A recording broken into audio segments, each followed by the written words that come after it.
হওয়ার পরে তারপরে সে মনে হয় আবার পাম্পে যায়, পাম্পে যাওয়ার পরে এটাকে এখানে থ্রো করা হয়। অ্যাকচুয়ালি উত্তরটা তা না।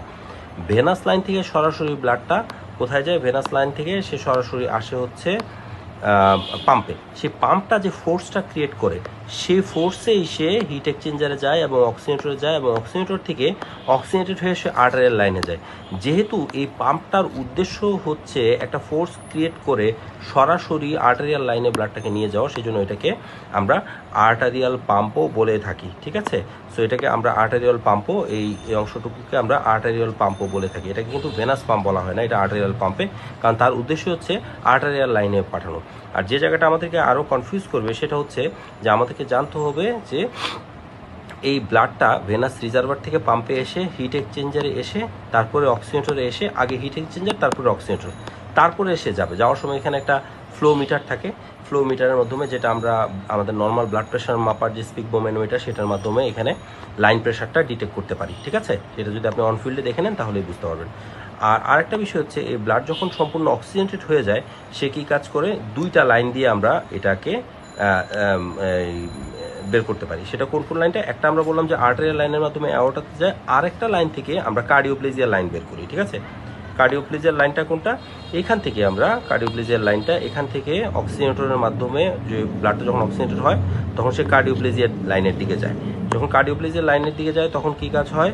কার্ডিওপ্লেজিয়ার লাইনে তখন এই পাম্প হেডটার মধ্যে এখানে, এটাকে আমরা বলি মাস্টার পাম্প। হ্যাঁ, মাস্টার পাম্প বলা হয় এটাকে। তো এটা কার্ডিওপ্লেজিয়ার পাম্প। ভেনাস পাম্প যেরকম থাকে এরকম কার্ডিওপ্লেজিয়ার একটা পাম্প থাকে। মোট 3টা বা 4টা হেড থাকে, ডিপেন্ডিং আপন কোম্পানি, পাম্প মেশিনের উপরে, ভ্যারাইটির উপর ডিপেন্ড করে 3টা বা 4টা পাম্প হেড থাকে। তো অক্সিজেনেটর থেকে আরেকটা লাইন এসে এই কার্ডিওপ্লেজিয়া লাইনে যায়, এবং কার্ডিওপ্লেজিয়া লাইনটা এইভাবে ঘুরতে থাকে এবং সে একটা ফরওয়ার্ড ফ্লো ফোর্স ক্রিয়েট করে, এবং এই ব্লাডটা আলটিমেটলি কার্ডিওপ্লেজিয়ার দিকে কার্ডিওপ্লেজিয়া হিসেবে টার্ন করে। তখন আমরা কি কাজ করি? একটা কার্ডিওপ্লেজিক সলিউশন একটা সাইড লাইনের মাধ্যমে এনে এখান থেকে জয়েন করে দিই, এবং এই সাইড লাইনের মাধ্যমে এসে ও কী কাজ করি? আর্টারি লাইনের মাধ্যমে, এখানে পটাশিয়াম ক্লোরাইড দিয়ে বোঝানো হয়েছে এটা কার্ডিওপ্লেজিয়ার সলিউশন। একটা কার্ডিওপ্লেজিয়ার সলিউশন আমাদের এখানে সাধারণত এটাকে একটা সিরিঞ্জ পাম্পের মধ্যে, এই যে ডিভিএল সলিউশনটা আমরা যেটা ইউজ করি, যেটাতে পটাশিয়াম থাকে 14 মিলিমোল, পটাশিয়াম 14 থাকে, ম্যাগনেশিয়াম 16 মিলিমোল থাকে, পটাশিয়াম থাকে 16 মিলিমোল, ম্যাগনেশিয়াম 16 মিলিমোল থাকে, আর প্রোকাইন থাকে। এই 3টা জিনিস এসে এই আর্টারি লাইনের সাথে মিলিত হয়।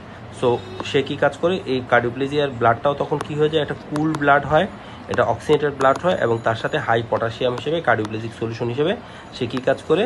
সে আলটিমেটলি রুট কার্ডিওপ্লেজিয়ার মাধ্যমে বা ইন্টিগ্রেট বা রেট্রোগ্রেট কার্ডিওপ্লেজিয়ার মাধ্যমে আমরা এটাকে কার্ডিওপ্লেজিয়াটাকে ডেলিভার করি। আর যে জিনিসটা লাস্টলি রয়ে যায় সেটা দাঁড়াচ্ছে যে ভেন্ট বা সাকশন লাইনগুলো। সাকশন বা ভেন্টের যে লাইনের মাধ্যমে আমরা যে সাকশন ফ্লুইডগুলো পাই, সেটা ব্লাড হতে পারে বা ফ্লুইড হতে পারে, সেটা আমরা কি কাজ করি? ওইটাকে আমরা আবার এই সাকশনের মাধ্যমে আমরা কিন্তু এই ভেনাস রিজার্ভারের মধ্যেই এইগুলাকে নিয়ে আসি, এবং আলটিমেটলি ওই ব্লাডগুলা একইভাবে বাবেল ডিটেক্টর পার হয়ে পাম্প হেডের মধ্যে যায়, পাম্প হেড থেকে আর্টারিয়াল পাম্প হেডে যায়। এই আর্টারিয়াল পাম্প হেডের মধ্যে কিন্তু ডিঅক্সিজেনেটেড ব্লাড থাকে, সেটা আবার হিট এক্সচেঞ্জারে আসে, অক্সিজেনেটরে আসে, অক্সিজেনেশন হয়, হয়ে আবার আর্টারিয়াল লাইন বা সিপি লাইনের মাধ্যমে ডেলিভার্ড হয়।